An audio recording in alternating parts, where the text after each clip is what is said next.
एक बार बोल दीजिए शिव गुरु महाराज की जय। आइए अनंत भक्ति चैनल में आप सभी भक्तजनों का एक बार फिर से स्वागत है। आज हम आप लोगों को पंचम स्कंध का 7वां अध्याय सुनाती हूँ, जिसमें महाराज भरत का राज्य काल और तप वर्णन है। सुखदेव जी बोले, हे राजा परीक्षित, अब ऋषभ जी के पुत्र भरत जी का चरित्र सुनो। भरत जी ने पंचजनी नामक विश्व रूप की कन्या से अपना विवाह कर उससे 5 पुत्र उत्पन्न किए। सुमति, राष्ट्रवृत्त, सुदर्शन और धूम्रकेतु इसके पूर्व तक अजमेढ़ संवत चल रहा था, किंतु भरत जी के अनंतर वह वर्ष भारत कहा जाने लगा। महाराज भरत बड़े ही योग प्रजा पालक राजा थे। उन्होंने अपने पुरुषों के समान ही बड़े प्रेम से प्रजाओं का पालन किया। उनकी प्रजा सदैव धर्मारूढ़ रह अग्निहोत्रादि शुभ कर्मों को बड़ी श्रद्धा के साथ करती रहती थी। भरत जी ने कितने ही सांगोपांग युक्त बड़े बड़े यज्ञ किए और राग द्वेष तो उनमें छू भी नहीं गया था। वे सर्वथा ही निष्कामी थे और अपने सभी कर्मों को ईश्वरार्पण कर देना ही परम धर्म समझते थे। उनकी समस्त श्रद्धा भगवान वासुदेव में अर्पित रहती थी और वे सदैव यज्ञ आदि धार्मिक कीर्तियों में ही लगे रहते थे। भगवत प्रेम के कारण उनके नेत्रों में प्रति क्षण आंसू भरे रहते थे, जिससे वे किसी को देख न सकते थे।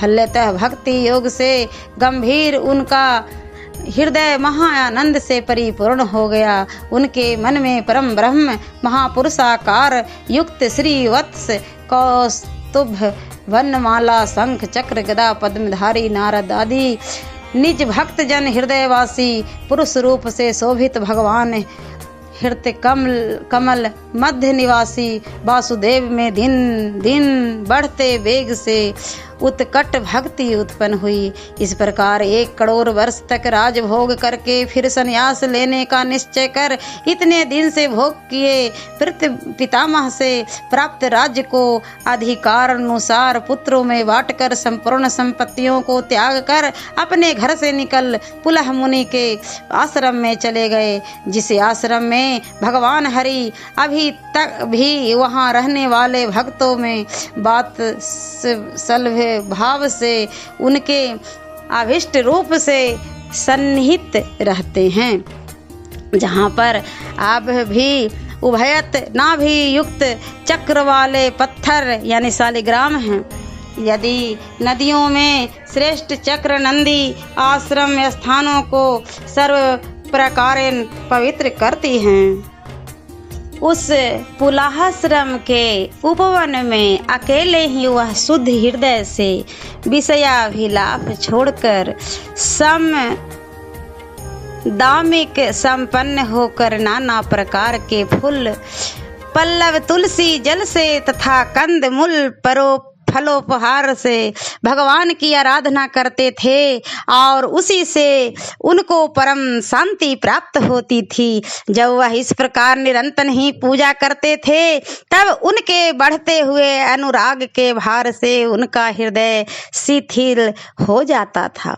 हर्ष वेग से शरीर के रोमांच खड़े हो जाते। उत्कंठा के कारण झरने वाले प्रेमाश्रु से आंखें डबडबा जाती थी और अपने स्वामी भगवान के अरुण चरण कमल के ध्यान से समृद्ध भक्ति योग से सर्वत्र व्याप्त परमानंद से युक्त गंभीर हृदय सरोवर में बुद्धि डूबने के कारण वह अपनी की जाने वाली उसी पूजा को भूल जाते थे। इस प्रकार भगवत धारण कर कृष्णाजनी पहनकर त्रिकाल स्नान से गीले पिंपल घुंघराले जटा कपाल से चमकते हुए उदीयमान सूर्य मंडल में सूर्य ऋचा से हिरण्य पुरुष भगवान की स्तुति किया करते थे और यह कहा करते थे कि हे सूर्य देवता, आप हमें आपके तेजो मैं स्वरूप के शरणागत हैं,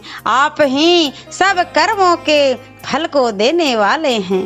ओम नमो भगवते वासुदेवाय नमः। और पंचम स्कंद का 8वां अध्याय मैं अगले वीडियो में सुनाती हूँ। ऐसे ही मनोरंजक कथाएं, कहानियाँ और भक्ति गीत सुनने के लिए हमारे इस चैनल अनंत भक्ति को सब्सक्राइब करें और वीडियो अच्छी लगी हो तो लाइक का बटन जरूर दबाएं। धन्यवाद।